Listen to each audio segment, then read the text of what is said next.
Something we don't talk about enough when you're trying to select a plant for your space is not only the light, but also your lifestyle. If you're home a lot, you can do a plant that maybe needs a little bit more maintenance. But if you travel a lot, it might be beneficial to get something that's very low maintenance. Of course, regardless of your lifestyle, the end-all to be-all when choosing a plant, you have to get the right plant for your space, meaning the right plant for the light that you naturally have. Or just get a grow light, that works too.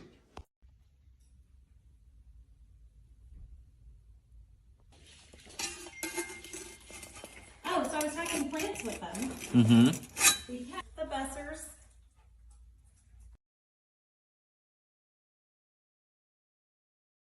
You might have noticed these funny things growing off of your houseplant. They're actually called aerial roots, and they have a few functions for your plant.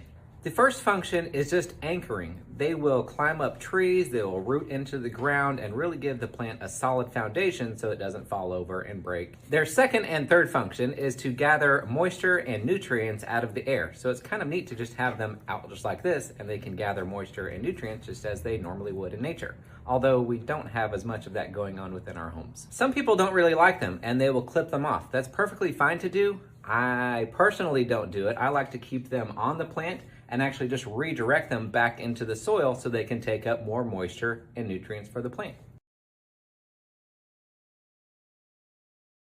Moisture meters don't actually measure the moisture within your soil. What it does is measure the conductivity between two different metals within the probe. So what happens, the problem is that not only will it move the needle for moisture, it'll also move the needle for like different components of your soil, minerals within your water, and even if the soil is compacted, it can give you a false reading. So we never recommend using moisture meters as the end-all be-all to measure whether or not your plant needs to be watered. Instead, we recommend using a manual probe. Here we just have a knitting needle. For example, this plant needs to dry out 50% between watering this time of year.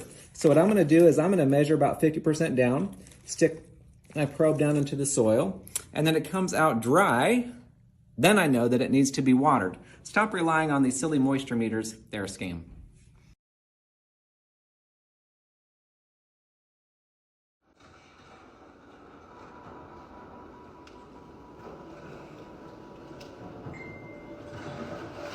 Go get yourself a new poinsettia because I'm going to show you how to take care of them.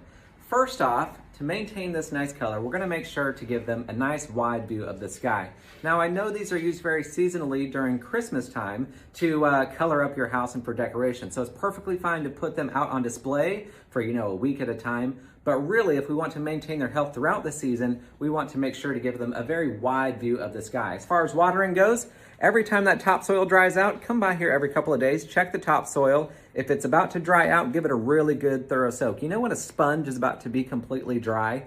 That's the feeling that you want to feel before you water them, okay? They're very water-thirsty plants. As far as fertilizing goes, just use a general houseplant fertilizer or well-balanced fertilizer. That's gonna do the trick for you on there. And if you want to regrow this plant into this beautiful form after the holiday season, for the next holiday season, just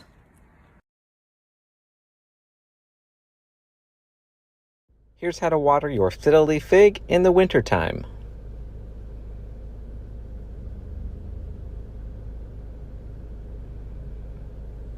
As you can see, we're getting all around the pot. You want even saturation.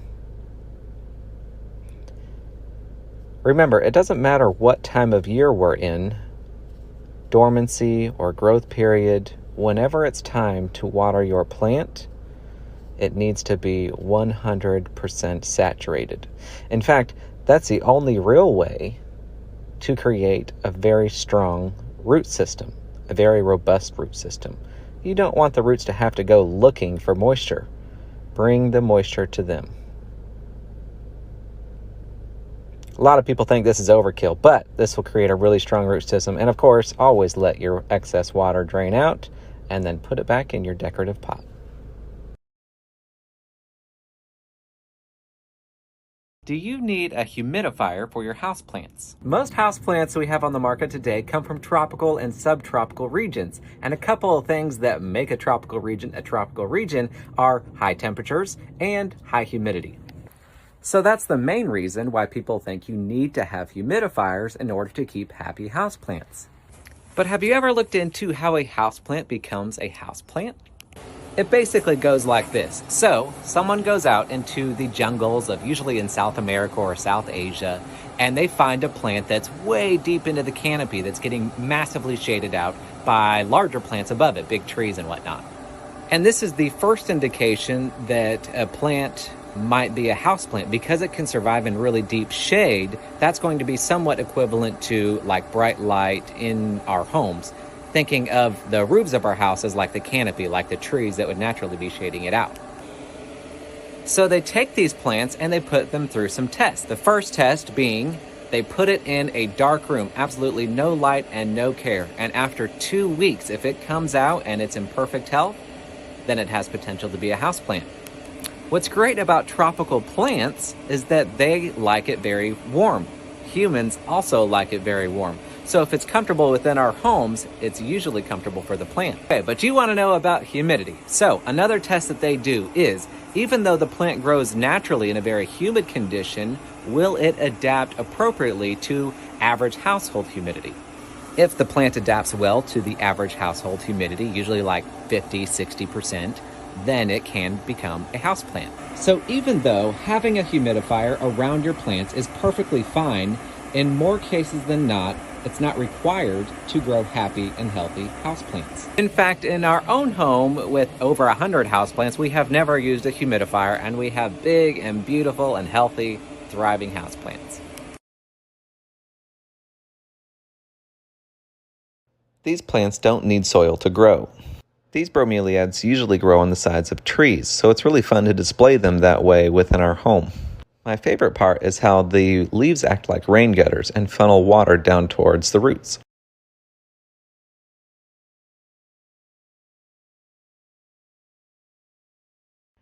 What's the weirdest way you guys ever started a new hobby? When I was about 8, I was on a hike with my dad and a couple other people for a Boy Scout thing.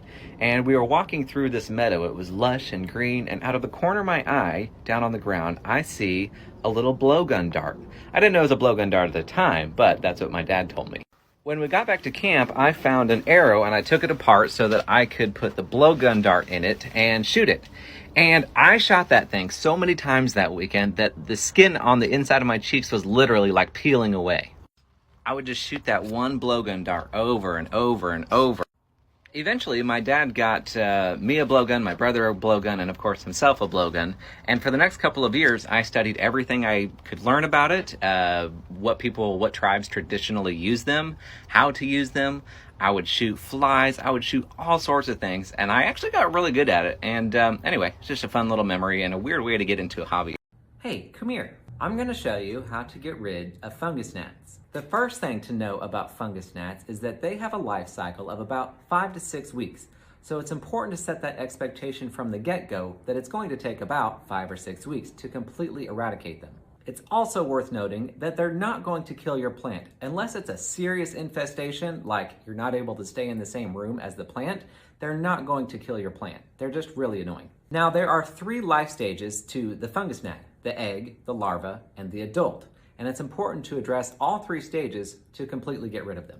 Let's address the adults first because they're the most annoying. I like to use these yellow sticky traps. You stick this little stake in your soil, and over the next couple of days, the adults will be attracted to that, they'll stick to the trap, and you'll get rid of the annoying flies around. Now we'll address the eggs and the larva at the same time. I've successfully used 2 products in getting rid of the eggs and the larva.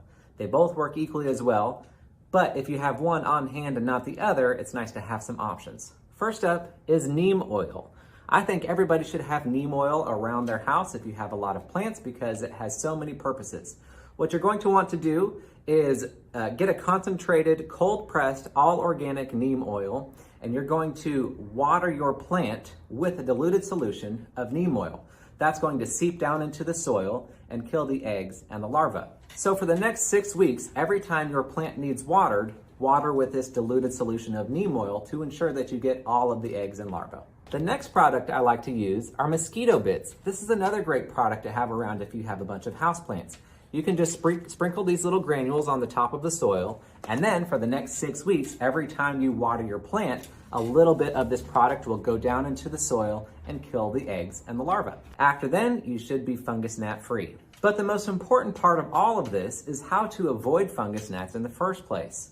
Now, fungus gnats like to lay their eggs in damp environments. It basically means that your soil is staying too wet for too long. Now, there are a few reasons why this would happen. The most common reason is that you're watering your plant too frequently, so that top soil layer isn't able to dry out, inviting fungus gnats to lay their eggs. The second most common reason is because your plant is not in bright enough light, so it's not able to use the water that you're giving it in an efficient enough manner to let the soil dry out, again, inviting fungus gnats. Lastly, if you don't have proper drainage, your soil would not be able to dry out fast enough, again, inviting fungus gnats to lay their eggs in your soil. So if you have fungus gnats, I encourage you to adjust your watering habits based on that information. And that's gonna do it. It's totally feasible to have a bunch of houseplants in your home and to be fungus gnat free.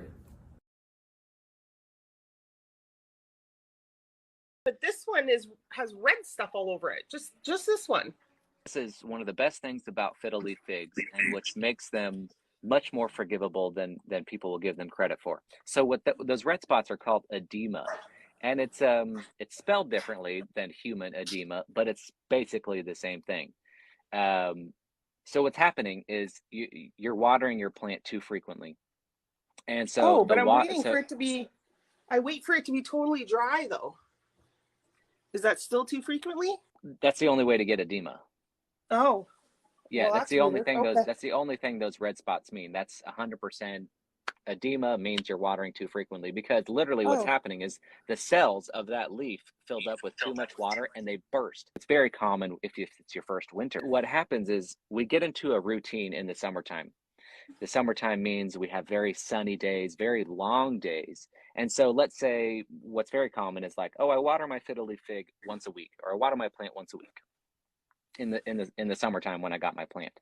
And then we carry that same watering routine into the wintertime when our days are much shorter, when there's much less light available. And so the plant, because we have less light available, the plant is not able to use up the water as quickly as it was in the spring and summertime. So we're still giving it the same amount of water, but it's not able to keep up because it can't use that much water. And so those cells fill up with water and they burst, leaving that edema. Unlike most plant stores, we never recommend watering your plant on a schedule, every 7 days or every 14 days, for example. This is because watering is going to change depending on the season that we're in. In the spring and summer months, we typically have very long days that are also very sunny, especially compared to our shorter days of gloomy winters. So if you have a watering schedule in the spring and summer months when we have long days, and you carry that same schedule into the winter months when our days are much shorter, it's very likely that you're going to be watering your plant too frequently, damaging the roots and subsequently your plant. In our videos, you'll see us refer to the soil's level of dryness between watering, 25%, 50%, 75%, or even 100% between watering. Some plants just need the topsoil to dry out, but it's much more likely that at least 25 or 50% of the pot's going to need to dry out before you give your plant a good soak. Moisture meters are unreliable. Not only do they react to moisture in the soil, they also react to different ingredients in your soil, different fertilizers, and even if your soil's compact. Instead, we like to use a knitting needle, but you can also use a bamboo skewer or a chopstick. So from here, it's kind of like when you're baking a cake. You insert the knife into the batter, and if it comes out with wet batter on it, you know that it's not ready to be taken out of the oven. The same thing applies here. Let's say my plant needs to dry out 25% between watering. I mark that off with my thumb right here. I stick it down into the soil and bring it out. If it comes out with wet soil on there, I know that it's not ready to be watered. If I bring it out and it's dry, then I know that it's ready to be soaked. So let's say you've determined your plant is ready to be watered. It's really important that we saturate the entire root system. We want to make sure that we're hitting all those roots so that they can take up moisture and nutrients and disperse them throughout your plant. If you just water your plant with a cup of water, for example, it's not going to be enough to hit all the root system, and over time it'll create a really weak root system and won't support the growth that's above it. As long as you have the right light, soil, and drainage, you can't overwater your plant in terms of a quantity of water. So again, when it's ready to be watered, you could water it with a gallon of water or 100 gallons of water. It'll only take up so much and the rest will drain away. We also get a lot of questions about what's better, top watering or bottom watering. It doesn't really matter. As long as you're getting that goal of saturating the entire root system, either is going to be fine. Lighting is the most important aspect of houseplant care.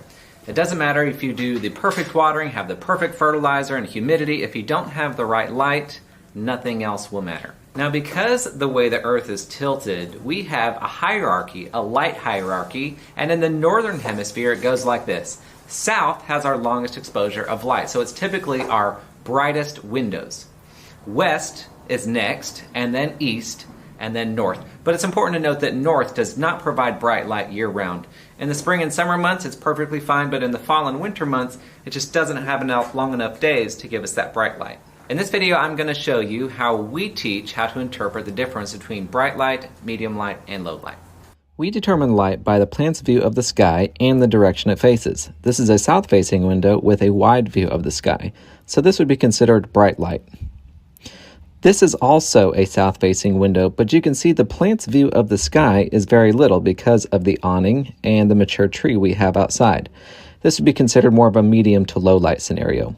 This is an east-facing window, and you can see we have our ficus up here because it's a very bright window with a very wide, unobstructed view of the sky.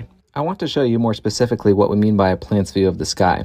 Let's look at this peace lily, for example. I'm going to get right down on its level and see what its leaves see. This has a view of the sky, although it's not quite as wide. We would consider that a more medium scenario. Let's check this aglaonema. Now, we're quite a ways away from the window. This is an east-facing window, and there's very little view of the sky. That's definitely a low light scenario. You can see here that the shop is bright. There's lots of light coming in, but we are very far away from the window. So consequently, there is no view of the sky. This would be considered an ambient light situation. No plant would do well in an ambient light situation for an extended period of time.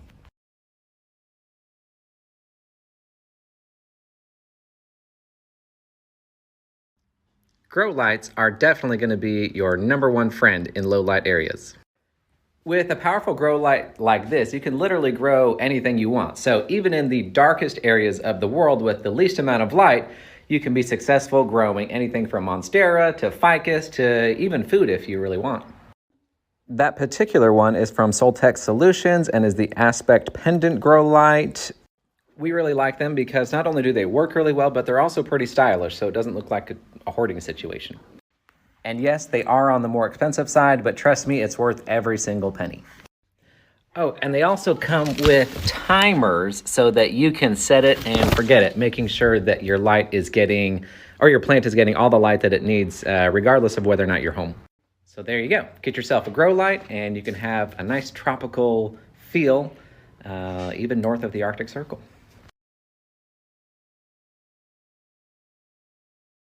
Here's how we water our large houseplants without taking them to the sink or the shower. So what we have is called a cache pot. So we have the nursery pot inside of our decorative pot, and that decorative white pot does not have any drainage, but the black nursery pot does. So I water my plants in the morning, make sure to get it all nice and hydrated, and when I come back at nighttime, voila, look at this guy. She's nice and hydrated. I make sure the topsoil is a little bit damp so I know the water's traveled the whole way. I also check to make sure that there's no remaining water left in the decorative pot.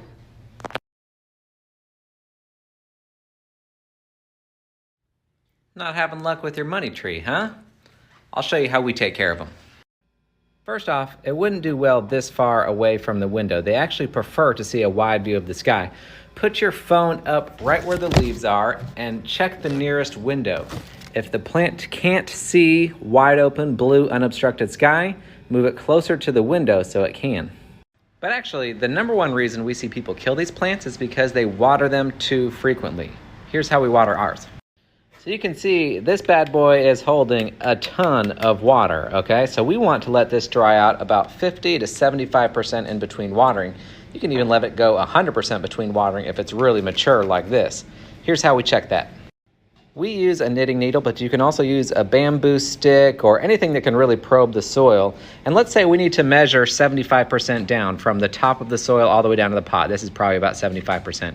So I use my index finger to kind of put it on the top where the soil is, and then I mark the tip of the knitting needle or my probe with the end of the tip there, and then we insert it into the soil kind of like you would when you're baking a cake. You bring it out if there's wet batter, or in this case wet soil on the stick like you see right now. It's not ready to be watered. The goal is to, when you put it in 75% and bring it out, that it would have no wet soil on it. That's when you know when to water. And that's pretty much it. You know, if you want to fertilize, wait for the spring and summer months. Use a general houseplant fertilizer, something like a 15-15-15. If you need to repot, make sure the roots are coming out of the bottom drainage hole, like you can see right there. But just do it during springtime. And I like to use a 50-50 ratio of houseplant soil mixed in with cactus soil. I like a pretty well-draining mix. But that's pretty it. They're pretty easy plants to grow as long as we don't water them too frequently. So this poor baby, like, I feel terrible cutting that off, but would you? Okay, I want you to think of leaves like solar panels. Like solar panels, leaves will also collect sunlight and convert it to energy. So, my rule of thumb, if the solar panel or the leaf is more than 50% gone, it's no longer serving the plant. So, more than 50% gone, we cut it. And you can follow that stem all the way down to the soil level, give it a good snip with some clean pruners, you're good to go. This was our first day in business 3 years ago. We used to make these fun videos and do a weekly plant sale that we actually still do to this day. Then we started out at local farmers markets and just trying to get our name out there and educating people. It was really fun to see the excitement that our local community had for plants. So much so that we got our own building. A week after we signed the lease, the whole world shut down with the pandemic, but we had no choice but to keep on pushing. We remodeled, we painted, we decorated as much as we can, and of course we filled the building with plants. We had an overwhelming amount of support from our local community, and of course our family and our friends. It's a whole family affair around here, as you can see our kids helping. And today, almost 3 years later, we have opened up shipping. We are one of the go-to places for our locals to shop gifts. We even have people from out of state come and see us and shop our plants and visit with us, which we are completely blown away by. We are so humbled and grateful to everybody who walks through our door. Thank you. I don't know what it is, but y'all have been blowing us up asking about how to take care of scale. Here's how we do it. This is scale. They're brownish or orangish in color. I've even seen them a little bit yellow. But what they're doing is attaching to your leaves and your stems, and they're sucking out the sugar from your plant. If left unchecked, they can definitely kill your plant. Now, I've seen all the home remedies, and over the years, I've tried just about all of them with varying success. But about 3 years ago, I talked to this old-timer, someone who's been taking care of plants for like 60 years, and he showed me this trick. And since then, every time I've gotten scale, I've used it, and it's worked 100% of the time. It's Bio-Advanced Tree and Shrub. Take a screenshot of that guy. So really, it's for like outdoor plants, but you can also use it for indoor plants. And it actually does say in the directions that it is for scale. So what happens is you'll mix up a solution of this. There's directions, everything on the back here. Mix up a solution of this in your water. Water your plant with it in the soil. The roots will take up the ingredients, and it will actually kill the bugs from the inside out. Wait like 3 or 4 days, and then you can just hose off the scale. You don't have to scrub them off. You don't have to scrape them off. It's worked every single time. I can't recommend this enough. And for any of the leftover sap that they might leave behind, just wipe it down with a clean cloth, maybe a little Dawn dish soap, and then wipe the leaf clean. It'll take off the sticky residue, and you'll be left with a nice, clean, healthy, gorgeous looking plant.